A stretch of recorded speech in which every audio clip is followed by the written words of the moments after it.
नमस्कार, खबरां दे इस बुलेटिन च तुहाडा स्वागत। मैं हां परमिंदर कौर। पहला पेश ने चोणवीआं खबरां। प्रधानमंत्री नरेंद्र मोदी इटली ते यूके दे 5 दिनां दौरे ते नवीं दिल्ली तो रवाना। प्रधानमंत्री G20 ਅਤੇ कोप 26 ਸਿਖਰ सम्मेलन च हिस्सा लैणगे।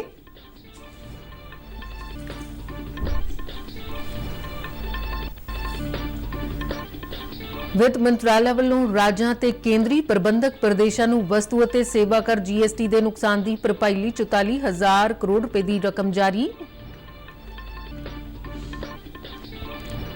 ਕੇਂਦਰੀ ਸਿਹਤ ਮੰਤਰਾਲਾ ਵੱਲੋਂ ਕੋਵਿਡ ਟੀਕਾਕਰਨ ਮੁਹਿੰਮ ਨੂੰ ਹੋਰ ਰਫ਼ਤਾਰ ਦੇਣ ਦੇ ਮੰਤਵ ਨਾਲ ਅਗਲੇ ਮਹੀਨੇ ਘਰ ਘਰ ਦਸਤਕ ਮਹਾ ਟੀਕਾਕਰਨ ਮੁਹਿੰਮ ਸ਼ੁਰੂ ਕਰਨ ਦਾ ਐਲਾਨ।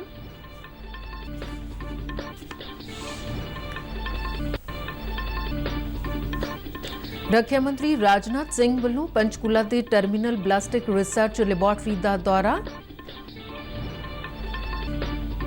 ਰੱਖਿਆ ਮੰਤਰੀ ਨੇ ਕਿਹਾ ਕਿ ਭਾਰਤ ਸ਼ੁਰੂ ਤੋਂ ਹੀ ਅਮਨ ਪਸੰਦ ਦੇਸ਼ ਰਿਹਾ ਹੈ।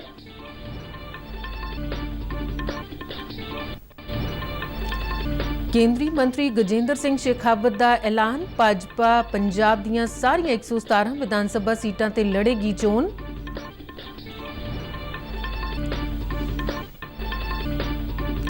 ਮੁੱਖ ਮੰਤਰੀ ਚਰਨਜੀਤ ਸਿੰਘ ਚੰਨੀ ਨੇ ਕਿਹਾ ਕਿ ਉਨ੍ਹਾਂ ਦੀ ਸਰਕਾਰ ਪੰਜਾਬ 'ਚ ਮਾਫੀਆ ਰਾਜ ਦੇ ਮੁਕੰਮਲ ਖਾਤਮੇ ਲਈ ਵਚਨਬੱਧ। ਤੇ ਹੁਣ ਖਬਰਾਂ ਵਿਸਥਾਰ ਨਾਲ। ਪ੍ਰਧਾਨ ਮੰਤਰੀ ਨਰਿੰਦਰ ਮੋਦੀ G20 ਅਤੇ ਕੋਪ 26 ਸਿਖਰ ਸੰਮੇਲਨ 'ਚ ਹਿੱਸਾ ਲੈਣ ਲਈ ਬੀਤੀ ਰਾਤ ਇਟਲੀ ਅਤੇ ਯੂਕੇ ਦੇ 5 ਦਿਨਾਂ ਦੌਰੇ ਤੇ ਰਵਾਨਾ ਹੋ ਗਏ ਨੇ। ਪਹਿਲੇ ਪੜਾਅ 'ਚ ਪ੍ਰਧਾਨ ਮੰਤਰੀ ਰੋਮ 'ਚ 30 ਤੋਂ 31 ਅਕਤੂਬਰ ਤੱਕ ਚੱਲਣ ਵਾਲੇ G20 ਸੰਮੇਲਨ 'ਚ ਸ਼ਾਮਿਲ ਹੋਣਗੇ। ਪ੍ਰਧਾਨ ਮੰਤਰੀ ਸੰਮੇਲਨ ਤੋਂ ਹਟ ਕੇ ਇਟਲੀ ਦੇ ਪ੍ਰਧਾਨ ਮੰਤਰੀ ਸਮੇਤ ਹੋਰਨਾਂ ਨੇਤਾਵਾਂ ਨਾਲ ਦੁਵੱਲੀਆਂ ਮੀਟਿੰਗਾਂ ਕਰਨਗੇ। ਇਸ ਤੋਂ ਬਾਅਦ ਪ੍ਰਧਾਨ ਮੰਤਰੀ ਯੂਕੇ ਦੇ ਗਲਾਸਗੋ 'ਚ 1 ਅਤੇ 2 ਨਵੰਬਰ ਨੂੰ ਹੋਣ ਵਾਲੇ ਕੋਪ 26 ਸੰਮੇਲਨ 'ਚ ਹਿੱਸਾ ਲੈਣਗੇ। ਇਸ ਸੰਮੇਲਨ 'ਚ ਪ੍ਰਧਾਨ ਮੰਤਰੀ ਬੋਰਿਸ ਜੌਨਸਨ ਸਮੇਤ ਕਈ ਹੋਰਨਾਂ ਨੇਤਾਵਾਂ ਨਾਲ ਦੁਵੱਲੀਆਂ ਮੀਟਿੰਗਾਂ ਕਰਨਗੇ। ਵਿਦੇਸ਼ ਸਕੱਤਰ ਹਰਸ਼ਵਰਧਨ ਸ਼੍ਰਿੰਗਲਾ ਨੇ ਦੱਸਿਆ ਕਿ G20 ਸਿਖਰ ਸੰਮੇਲਨ ਲੋਕ, ਗ੍ਰਹਿ ਅਤੇ ਖੁਸ਼ਹਾਲੀ ਵਿਸ਼ੇ ਉੱਪਰ ਕੇਂਦਰਿਤ ਹੋਵੇਗਾ। ਉਨ੍ਹਾਂ ਦੱਸਿਆ ਕਿ ਇਸ 'ਚ ਮਹਾਮਾਰੀ, ਵੈਸ਼ਵਿਕ ਸਿਹਤ ਪ੍ਰਬੰਧਨ, ਆਰਥਿਕ ਬਹਾਲੀ, ਜਲਵਾਯੂ ਪਰਿਵਰਤਨ ਤੇ ਊਰਜਾ ਸੰਬੰਧੀ ਬਦਲਾਅ, ਠੋਸ ਵਿਕਾਸ ਅਤੇ ਖੁਰਾਕ ਸੁਰੱਖਿਆ ਵਰਗੇ ਮੁੱਦਿਆਂ ਤੇ ਚਰਚਾ ਕੀਤੀ ਜਾਵੇਗੀ। ਵਿਦੇਸ਼ ਸਕੱਤਰ ਨੇ ਦੱਸਿਆ ਕਿ ਪ੍ਰਧਾਨ ਮੰਤਰੀ ਮੋਦੀ ਰੋਮ ਦੇ ਬਾਅਦ ਗਲਾਸਗੋ ਜਾਣਗੇ, ਜਿੱਥੇ ਉਹ ਕੋਪ 26 ਦੇ ਵਿਸ਼ਵ ਨੇਤਾਵਾਂ ਦੇ ਸੰਮੇਲਨ 'ਚ ਹਿੱਸਾ ਲੈਣਗੇ। ਸੰਮੇਲਨ ਦਾ ਉੱਚ ਪੱਧਰੀ ਸਮਾਗਮ ਸੋਮਵਾਰ ਅਤੇ ਮੰਗਲਵਾਰ ਨੂੰ ਹੋਵੇਗਾ। ਇਸ 'ਚ 120 ਤੋਂ ਵੱਧ ਦੇਸ਼ਾਂ ਦੇ ਰਾਸ਼ਟਰ ਮੁਖੀ ਸ਼ਾਮਿਲ ਹੋਣਗੇ। ਕੇਂਦਰੀ ਵਿੱਤ ਮੰਤਰਾਲਾ ਨੇ ਰਾਜਾਂ ਤੇ ਕੇਂਦਰੀ ਪ੍ਰਬੰਧਕ ਪ੍ਰਦੇਸ਼ਾਂ ਨੂੰ ਵਸਤੂ ਅਤੇ ਸੇਵਾ ਕਰ GST ਦੇ ਨੁਕਸਾਨ ਦੀ ਭਰਪਾਈ ਲਈ 44,000 ਕਰੋੜ ਰੁਪਏ ਜਾਰੀ ਕੀਤੇ ਨੇ। ਇਸ ਤੋਂ ਪਹਿਲਾਂ ਵੀ 1,15,000 ਕਰੋੜ ਰੁਪਏ ਜਾਰੀ ਕੀਤੇ ਜਾ ਚੁੱਕੇ ਨੇ। ਚੱਲ ਰਹੇ ਮਾਲੀ ਵਰ੍ਹੇ 'ਚ GST ਦੇ ਨੁਕਸਾਨ ਨੂੰ ਪੂਰਾ ਕਰਨ ਲਈ ਰਾਜਾਂ ਨੂੰ 1,59,000 ਰੁਪਏ ਦੀ ਰਕਮ ਜਾਰੀ ਕੀਤੀ ਜਾ ਚੁੱਕੀ ਹੈ। ਮੰਤਰਾਲਾ ਨੇ ਕਿਹਾ ਕਿ ਇਹ ਰਕਮ ਹਰ 2 ਮਹੀਨੇ ਬਾਅਦ ਅਸਲ ਉਪ ਕਰ ਵਸੂਲੀ ਤੋਂ ਜਾਰੀ ਕੀਤੇ ਜਾਣ ਵਾਲੇ ਆਮ GST ਮੁਆਵਜ਼ੇ ਦੇ ਇਲਾਵਾ ਹੈ। ਕੇਂਦਰੀ ਸਿਹਤ ਮੰਤਰੀ ਮਨਸੁਖ ਮਾਂਡਵੀਆ ਨੇ ਕਿਹਾ ਕਿ ਸਰਕਾਰ ਕੋਵਿਡ ਟੀਕਾਕਰਨ ਮੁਹਿੰਮ ਨੂੰ ਹੋਰ ਰਫ਼ਤਾਰ ਦੇਣ ਦੇ ਮੰਤਵ ਨਾਲ ਘਰ ਘਰ ਦਸਤਕ ਮਹਾ ਟੀਕਾਕਰਨ ਮੁਹਿੰਮ ਸ਼ੁਰੂ ਕਰਨ ਜਾ ਰਹੀ ਹੈ। 2 ਨਵੰਬਰ ਤੋਂ ਇਸ ਮੁਹਿੰਮ ਹੇਠ ਅਗਲੇ 1 ਮਹੀਨੇ ਤੱਕ ਸਾਰੇ ਰਾਜਾਂ ਦੇ ਸਿਹਤ ਕਰਮੀ ਘਰ ਘਰ ਜਾ ਕੇ ਲੋਕਾਂ ਨੂੰ ਕੋਵਿਡ ਦਾ ਟੀਕਾ ਲਗਾਉਣਗੇ। ਮਾਂਡਵੀਆ ਨੇ ਦੱਸਿਆ ਕਿ ਦੇਸ਼ ਵਿੱਚ ਅਜੇ 45 ਜ਼ਿਲ੍ਹਿਆਂ ਦਾ ਪਤਾ ਲਗਾਇਆ ਗਿਆ, ਜਿੱਥੇ ਯੋਗ ਲੋਕਾਂ ਵਿੱਚੋਂ 50% ਤੋਂ ਵੀ ਘੱਟ ਲੋਕਾਂ ਨੇ ਟੀਕੇ ਦੀ ਪਹਿਲੀ ਡੋਜ਼ ਲਈ ਹੈ। ਉਨ੍ਹਾਂ ਕਿਹਾ ਕਿ ਦੇਸ਼ 'ਚ ਸਿਹਤ ਨੂੰ ਪਹਿਲਾਂ ਕਦੇ ਵੀ ਵਿਕਾਸ ਨਾਲ ਨਹੀਂ ਜੋੜਿਆ ਗਿਆ। CII ਦੇ ਇੱਕ ਪ੍ਰੋਗਰਾਮ ਨੂੰ ਸੰਬੋਧਨ ਕਰਦਿਆਂ ਉਨ੍ਹਾਂ ਇਹ ਗੱਲ ਆਖੀ ਤੇ ਬਿਹਤਰ ਕੱਲ੍ਹ ਲਈ ਸਿਹਤ ਖੇਤਰ ਵਿੱਚ ਸੁਧਾਰ ਦਾ ਜ਼ਿਕਰ ਕਰਦਿਆਂ ਕਿਹਾ ਕਿ ਪਹਿਲਾਂ ਸਿਹਤ ਦਾ ਮਤਲਬ ਸਿਰਫ ਇਲਾਜ ਹੁੰਦਾ ਸੀ, ਜਿਹੜਾ ਬਜਟ ਅਤੇ ਸਰਕਾਰੀ ਨੀਤੀਆਂ 'ਚ ਹੀ ਦਿਖਦਾ ਸੀ। ਉਨ੍ਹਾਂ ਕਿਹਾ ਕਿ ਨਿਵਾਰਕ ਉਪਾਅ ਵੀ ਸਿਹਤ ਦੇਖਭਾਲ ਦਾ ਇੱਕ ਹਿੱਸਾ ਹੋ ਸਕਦੇ ਨੇ। आय और हेल्थ सेक्टर में एक मल्टी स्पेशलिटी हॉस्पिटल चालू करने के लिए डिसाइड करे तो भारत सरकार की ओर से ही उसको सहाय मिल जाएगी, क्योंकि वो आयुष्मान भारत योजना में रजिस्ट्रेशन ले ले तो आज कोई लाभार्थी है वो सरकार में भी जाना चाहेंगे और प्राइवेट में भी जाना चाहेंगे, तो उसके ऑटोमेटिक सस्टेन हो जाएंगे। तो कुल मिला के ਦੇਸ਼-ਵਿਆਪੀ ਕੋਵਿਡ ਟੀਕਾਕਰਨ ਮੁਹਿੰਮ ਤਹਿਤ ਭਾਰਤ ਨੇ 104 ਕਰੋੜ ਤੋਂ ਵੱਧ ਟੀਕੇ ਲਗਾ ਕੇ ਇੱਕ ਨਵਾਂ ਮੀਲ ਪੱਥਰ ਪਾਰ ਕੀਤਾ ਹੈ। ਸਿਹਤ ਮੰਤਰਾਲਾ ਵੱਲੋਂ ਦਿੱਤੀ ਗਈ ਜਾਣਕਾਰੀ ਮੁਤਾਬਿਕ ਹੁਣ ਤੱਕ 72.5 ਕਰੋੜ ਲੋਕਾਂ ਨੂੰ ਵੈਕਸੀਨ ਦੀ ਪਹਿਲੀ ਖੁਰਾਕ ਦਿੱਤੀ ਗਈ ਹੈ, ਜਦਕਿ 31 ਕਰੋੜ 57 ਲੱਖ ਤੋਂ ਵੱਧ ਲੋਕ ਦੂਜਾ ਟੀਕਾ ਲਗਵਾ ਚੁੱਕੇ ਨੇ। ਬੀਤੇ 24 ਘੰਟਿਆਂ ਦੌਰਾਨ 48 ਲੱਖ ਤੋਂ ਵੱਧ ਟੀਕੇ ਲਗਾਏ ਗਏ। ਮੰਤਰਾਲਾ ਮੁਤਾਬਿਕ ਕੋਵਿਡ-19 ਤੋਂ ਸਿਹਤਯਾਬ ਹੋਣ ਦੀ ਦਰ 98.19% ਹੋ ਗਈ ਹੈ, ਜੋ ਕਿ ਇਸ ਵਰੇ ਮਾਰਚ ਮਹੀਨੇ ਤੋਂ ਲੈ ਕੇ ਸਭ ਤੋਂ ਜ਼ਿਆਦਾ ਹੈ। ਬੀਤੇ 24 ਘੰਟਿਆਂ 'ਚ ਕੋਵਿਡ-19 ਦੇ 13,000 ਨਵੇਂ ਕੇਸ ਸਾਹਮਣੇ ਆਏ, ਜਿਸ ਨਾਲ ਕੁੱਲ ਐਕਟਿਵ ਕੇਸਾਂ ਦੀ ਗਿਣਤੀ 1,62,661 ਹੋ ਗਈ ਹੈ। ਪੰਜਾਬ 'ਚ ਹੁਣ ਤੱਕ 2,19,33,000 ਤੋਂ ਵੱਧ ਟੀਕੇ ਲਗਾਏ ਜਾ ਚੁੱਕੇ ਨੇ, ਜਿਨ੍ਹਾਂ ਵਿੱਚੋਂ 1,58 ਲੱਖ ਤੋਂ ਵੱਧ ਲਾਭਪਾਤਰੀਆਂ ਨੂੰ ਵੈਕਸੀਨ ਦੀ ਪਹਿਲੀ ਖੁਰਾਕ ਦਿੱਤੀ ਗਈ ਹੈ ਤੇ 61 ਲੱਖ ਤੋਂ ਵੱਧ ਲੋਕ ਵੈਕਸੀਨ ਦਾ ਦੂਜਾ ਟੀਕਾ ਵੀ ਲਗਵਾ ਚੁੱਕੇ ਨੇ। ਰੱਖਿਆ ਮੰਤਰੀ ਰਾਜਨਾਥ ਸਿੰਘ ਨੇ ਕੱਲ ਪੰਚਕੂਲਾ ਦੇ ਰਾਮਗੜ੍ਹ ਸਥਿਤ ਟਰਮੀਨਲ ਬੈਲਿਸਟਿਕ ਰਿਸਰਚ ਲੈਬੋਰਟਰੀ ਦਾ ਦੌਰਾ ਕੀਤਾ। ਇਸ ਮੌਕੇ chief of defence staff general Bipin Rawat, ਰੱਖਿਆ ਖੋਜ ਤੇ ਵਿਕਾਸ ਸੰਗਠਨ ਦੇ ਪ੍ਰਧਾਨ ਡਾਕਟਰ ਜੀ ਸਤੀਸ਼ ਰੈੱਡੀ, ਹਵਾਈ ਫੌਜ ਦੇ ਉਪ ਪ੍ਰਮੁੱਖ ਏਅਰ ਮਾਰਸ਼ਲ ਸੰਦੀਪ ਸਿੰਘ ਅਤੇ ਹੋਰ ਕਈ ਅਧਿਕਾਰੀ ਮੌਜੂਦ ਸਨ। ਰੱਖਿਆ ਮੰਤਰੀ ਨੇ ਇੱਥੇ ਬਣਾਏ ਜਾ ਰਹੇ ਉਤਪਾਦਾਂ ਦੀ ਸੰਖੇਪ ਜਾਣਕਾਰੀ ਲਈ। ਰਾਜਨਾਥ ਸਿੰਘ ਨੇ ਕਿਹਾ ਕਿ ਇਸ ਲੈਬੋਰਟਰੀ ਵੱਲੋਂ ਵਿਕਸਿਤ ਕੀਤਾ ਗਿਆ ਮਲਟੀ ਮੋਡ ਹੈਂਡ ਗ੍ਰੇਨੇਡ ਰੱਖਿਆ ਲਈ ਮੀਲ ਦਾ ਪੱਥਰ ਸਾਬਿਤ ਹੋ ਰਿਹਾ ਹੈ।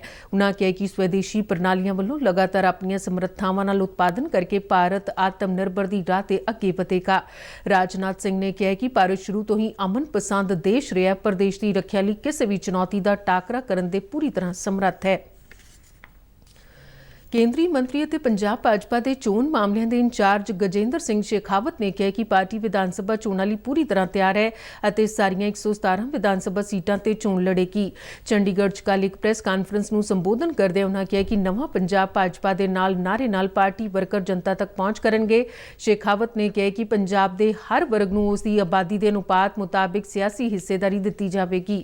ਉਨ੍ਹਾਂ ਕਿਹਾ ਕਿ ਕਾਂਗਰਸ, ਅਕਾਲੀ ਦਲ ਅਤੇ ਆਮ ਆਦਮੀ ਪਾਰਟੀ ਤੋਂ ਪੰਜਾਬ ਦੀ ਜਨਤਾ ਨਿਰਾਸ਼ ਹੈ ਤੇ ਭਾਜਪਾ ਵੱਲ ਆਸ ਨਾਲ ਵੇਖ ਰਹੀ ਹੈ।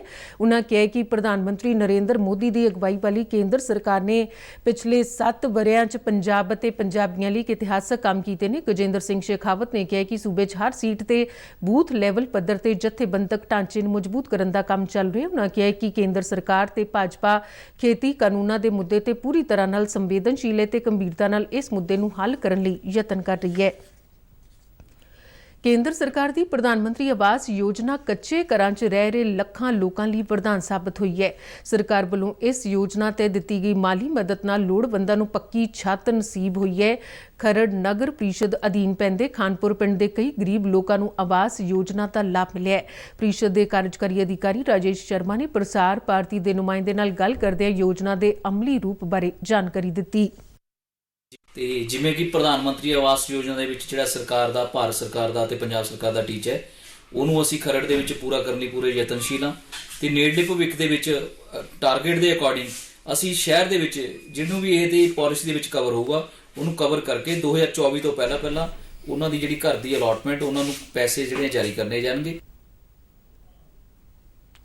ਪ੍ਰਧਾਨ ਮੰਤਰੀ ਆਵਾਸ ਯੋਜਨਾ ਤੋਂ ਲਾਭ ਲੈਣ ਵਾਲੇ ਲਾਭਪਾਤਰੀ ਇਸ ਯੋਜਨਾ ਨੂੰ ਲਾਗੂ ਕਰਨ ਤੇ ਕੇਂਦਰ ਸਰਕਾਰ ਦਾ ਧੰਨਵਾਦ ਕਰਦੇ ਨੇ। ਯੋਜਨਾ ਨੇ ਸਾਨੂੰ ਮਕਾਨ ਪੱਕਾ ਕਰਨ ਵਾਸਤੇ ਪੈਸੇ ਦਿੱਤੇ, ਉਹਨਾਂ ਦਾ ਬਹੁਤ ਬਹੁਤ ਧੰਨਵਾਦ ਤੇ ਸ਼ੁਕਰੀਆ। ਮੈਂ ਪ੍ਰਧਾਨ ਮੰਤਰੀ ਮੋਦੀ ਦਾ ਦਿਲੋਂ ਸ਼ੁਕਰੀਆ ਅਦਾ ਕਰਦਾ ਜੀ। ਸਾਡਾ ਮਕਾਨ ਪੱਕਾ ਹੋ ਗਿਆ ਜੀ। ਪਹਿਲਾਂ ਸਾਡਾ ਮਕਾਨ ਕੱਚਾ ਤਾ ਜੀ, ਠੀਕ ਆ ਜੀ। ਸਾਨੂੰ ਸਰਕਾਰ ਨੇ ਮਦਦ ਦਈ ਆ, ਠੀਕ ਆ ਜੀ। ਅਸੀਂ ਸਰਕਾਰ ਦਾ ਬਹੁਤ ਧੰਨਵਾਦ ਕਰਦੇ ਆ, ਮੋਦੀ ਸਾਹਿਬ ਦਾ ਧੰਨਵਾਦ ਕਰਦੇ ਆ। ਸਰਕਾਰ ਨੇ ਸਰ ਸਾਨੂੰ ਪੱਕੇ ਮਕਾਨਾਂ ਵਾਸਤੇ ਯੋਜਨਾ ਦਿੱਤੀ ਗਈ ਹੈ ਜੀ, ਆਵਾਸ ਯੋਜਨਾ। ਤੇ ਸਰ ਅਸੀਂ ਸ਼ੁਕਰਗੁਜ਼ਾਰ, ਬਹੁਤ ਧੰਨਵਾਦ ਆ ਤਾਂ ਸਰ ਦਾ। ਸਹੀ 50,000 ਰੁਪਏ ਸਾਨੂੰ ਜੀ ਆ ਗਿਆ, ਸਾਨੂੰ ਟੋਟਲ 1.5 ਲੱਖ ਮਿਲਣਾ ਜੀ। ਪ੍ਰਧਾਨ ਮੰਤਰੀ ਮੋਦੀ ਦਾ ਸ਼ੁਕਰੀਆ ਕਰਦੇ ਆ। ਹੁਣ ਪੱਕੀਆਂ ਛੱਤਾਂ ਤੇ ਪਲੈਸ਼ਾਂ ਵੀ ਬਣ ਗਈਆਂ, ਫਰਸ਼ ਵੀ ਪਏ। ਸਾਨੂੰ 1.5 ਲੱਖ ਰੁਪਇਆ ਦੇ ਕੇ ਸਰਕਾਰ ਨੇ ਬੜੀ ਮਦਦ ਕੀਤੀ। ਸਾਨੂੰ ਪ੍ਰਧਾਨ ਮੰਤਰੀ ਯੋਜਨਾ 1.5 ਲੱਖ ਰੁਪਇਆ ਦੇ ਰਹੀ ਹੈ ਜੀ, ਸਾਨੂੰ ਸ਼ੁਕਰੀਆ। ਕੱਚੇ ਤੋਂ ਪੱਕਾ ਮਕਾਨ ਬਣ ਗਿਆ ਜੀ। ਕੱਚੇ ਮਕਾਨ 'ਚ ਬੜੀ ਔਖੀ ਸੀ ਜੀ, ਬਹੁਤ ਔਖੀ ਸੀ। ਕਦੇ ਤੇ ਛੱਤਾਂ ਤੋਂ ਮਿੱਟੀ ਗਿਰਦੀ ਸੀ ਜੀ, ਬਹੁਤ ਬੁਰਾ ਹਾਲ ਸੀਗਾ। ਮੁੱਖ ਮੰਤਰੀ ਚਰਨਜੀਤ ਸਿੰਘ ਚੰਨੀ ਨੇ ਐਲਾਨ ਕੀਤਾ ਕਿ ਪੰਜਾਬ 'ਚ ਮਾਫੀਆ ਰਾਜ ਦਾ ਮੁਕੰਮਲ ਖਾਤਮਾ ਕੀਤਾ ਜਾਵੇਗਾ ਕਿਉਂਕਿ ਹੁਣ ਆਮ ਲੋਕਾਂ ਦਾ ਰਾਜ ਸਥਾਪਿਤ ਹੋ ਗਿਆ ਹੈ। ਉਨ੍ਹਾਂ ਕਿਹਾ ਕਿ ਬੱਸ ਮਾਫੀਆ ਤੇ ਮਾਈਨਿੰਗ ਮਾਫੀਆ ਦਾ ਖਾਤਮਾ ਕੀਤਾ ਜਾ ਰਿਹਾ ਤੇ ਇਸ ਤੋਂ ਅਗਲੀ ਵਾਰੀ ਕੇਬਲ ਮਾਫੀਆ ਦੀ ਹੋਵੇਗੀ ਕਿਉਂਕਿ ਉਹ ਆਮ ਲੋਕਾਂ ਦੇ ਦਰਦ ਨੂੰ ਚੰਗੀ ਤਰ੍ਹਾਂ ਸਮਝਦੇ ਨੇ। ਮੁੱਖ ਮੰਤਰੀ ਸ਼੍ਰੀ ਫਤਿਹਗੜ੍ਹ ਸਾਹਿਬ ਦੇ ਵਿਰਾਸਤ ਵਿਲਾ ਪੈਲੇਸ 'ਚ ਲੱਗੇ ਸੁਵਿਧਾ ਕੈਂਪ ਦੇ ਸਮਾਗਮ ਨੂੰ ਸੰਬੋਧਨ ਕਰ ਰਹੇ ਸਨ। ਚੰਨੀ ਨੇ ਦੀਵਾਲੀ ਮੌਕੇ ਪੰਜਾਬ ਵਾਸੀਆਂ ਲਈ ਕਿਸੇ ਵੱਡੇ ਤੋਹਫੇ ਦਾ ਐਲਾਨ ਕਰਨ ਦੀ ਗੱਲ ਆਖੀ ਤੇ ਕਿਹਾ ਕਿ ਇਸ ਦਾ ਪਤਾ ਜਲਦੀ ਹੀ ਲੋਕਾਂ ਨੂੰ ਲੱਗ ਜਾਵੇਗਾ। ਉਨ੍ਹਾਂ ਸ਼੍ਰੀ ਫਤਿਹਗੜ੍ਹ ਸਾਹਿਬ ਹਲਕੇ ਲਈ 10 ਕਰੋੜ ਰੁਪਏ ਦਾ ਪੈਕੇਜ ਵਿਕਾਸ ਕਾਰਜਾਂ ਲਈ ਦੇਣ ਦਾ ਐਲਾਨ ਕੀਤਾ। ਉਨ੍ਹਾਂ ਆਖਿਆ ਕਿ ਫਤਿਹਗੜ੍ਹ ਸਾਹਿਬ ਮੋਰਿੰਡਾ ਸੜਕ ਨੂੰ 1 ਮਹੀਨੇ ਚੌੜਾ ਕੀਤਾ ਜਾਵੇਗਾ ਤੇ ਇਸ ਦਾ ਨਾਂ ਮਾਤਾ ਗੁਜਰੀ ਦੇ ਨਾਂ ਉੱਪਰ ਹੋਵੇਗਾ।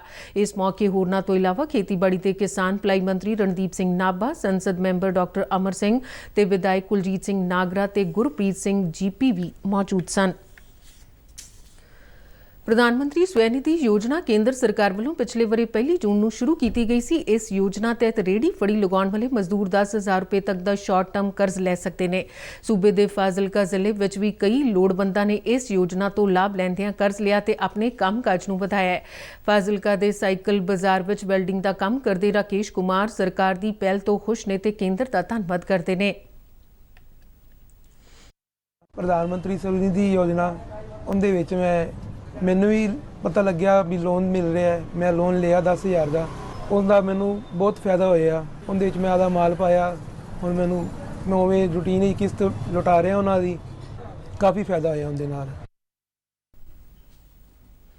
ਰਿਕਸ਼ਾ ਚਲਾਉਣ ਵਾਲੇ ਕ੍ਰਿਸ਼ਨ ਲਾਲ ਨੂੰ ਇਸ 10,000 ਰੁਪਏ ਦੇ ਕਰਜ਼ ਨੇ ਆਪਣਾ ਰਿਕਸ਼ਾ ਖਰੀਦਣ ਵਿੱਚ ਮਦਦ ਕੀਤੀ ਹੈ। ਸਰਕਾਰ ਤੋਂ ਲੋਨ ਲਿਆ ਸੀ 10,000 ਦਾ, ਮੈਂ ਰਿਕਸ਼ਾ ਲਈ ਜੀ, ਮੈਨੂੰ ਉਹਦਾ ਫਾਇਦਾ ਮਿਲਿਆ। ਮੈਂ ਸਰਕਾਰ ਦਾ ਬਹੁਤ ਧੰਨਵਾਦ ਹੈਗਾ।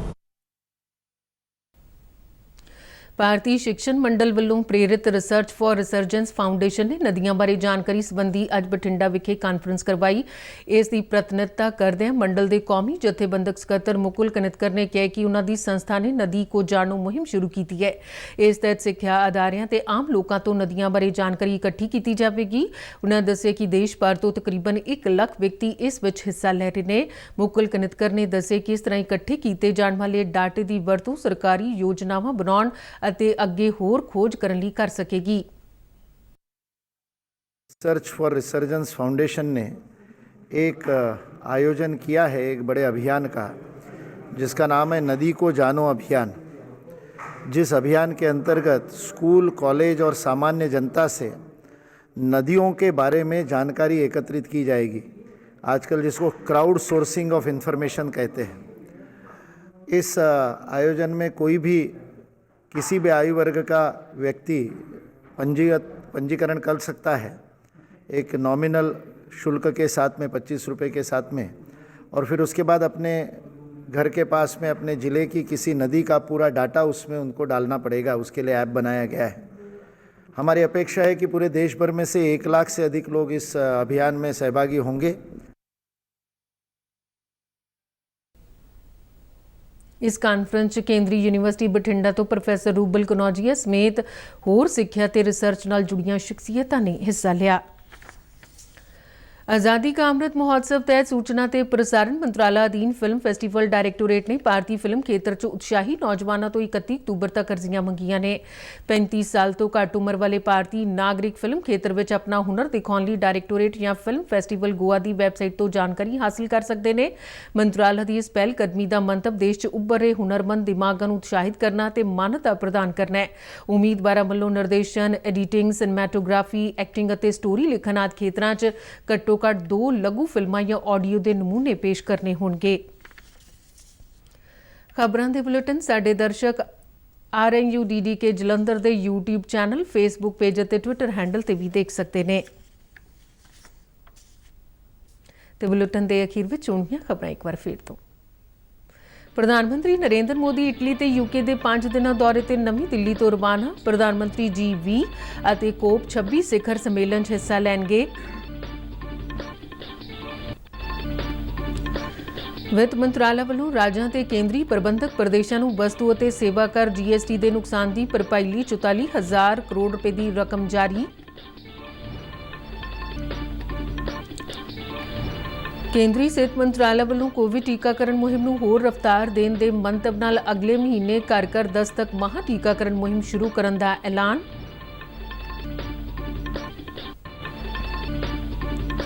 ਰੱਖਿਆ ਮੰਤਰੀ ਰਾਜਨਾਥ ਸਿੰਘ ਵੱਲੋਂ ਪੰਚਕੂਲਾ ਦੇ ਟਰਮੀਨਲ ਬਲਾਸਟਿਕ ਰਿਸਰਚ ਲੈਬੋਰਟਰੀ ਦਾ ਦੌਰਾ। ਰੱਖਿਆ ਮੰਤਰੀ ਨੇ ਕਿਹਾ ਕਿ ਭਾਰਤ ਸ਼ੁਰੂ ਤੋਂ ਹੀ ਅਮਨ ਪਸੰਦ ਦੇਸ਼ ਰਿਹਾ ਹੈ। ਕੇਂਦਰੀ ਮੰਤਰੀ ਗਜੇਂਦਰ ਸਿੰਘ ਸ਼ੇਖਾਵਤ ਦਾ ਐਲਾਨ। ਭਾਜਪਾ ਪੰਜਾਬ ਦੀਆਂ ਸਾਰੀਆਂ 117 ਵਿਧਾਨ ਸਭਾ ਸੀਟਾਂ ਤੇ ਲੜੇਗੀ ਚੋਣ। ਮੁੱਖ ਮੰਤਰੀ ਚਰਨਜੀਤ ਸਿੰਘ ਚੰਨੀ ਨੇ ਕਿਹਾ ਕਿ ਉਹਨਾਂ ਦੀ ਸਰਕਾਰ ਪੰਜਾਬ 'ਚ ਮਾਫੀਆ ਰਾਜ ਦੇ ਮੁਕੰਮਲ ਖਾਤਮੇ ਲਈ ਵਚਨਬੱਧ। ਤੇ ਇਸ ਦੇ ਨਾਲ ਹੀ ਖਬਰਾਂ ਦਾ ਬੁਲੇਟਿਨ ਖਤਮ ਹੋਇਆ। ਨਮਸਕਾਰ।